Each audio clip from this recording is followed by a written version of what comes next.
Grabe din ang parkingan dito, back to back. Harapan. Talaga, no? May back to back na, may ano pa, yung parang may double parking pa.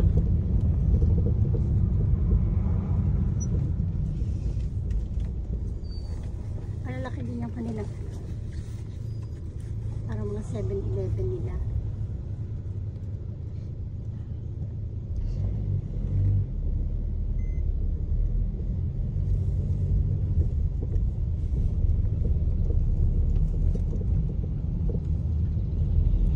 Dito sa city, marami pang old buildings.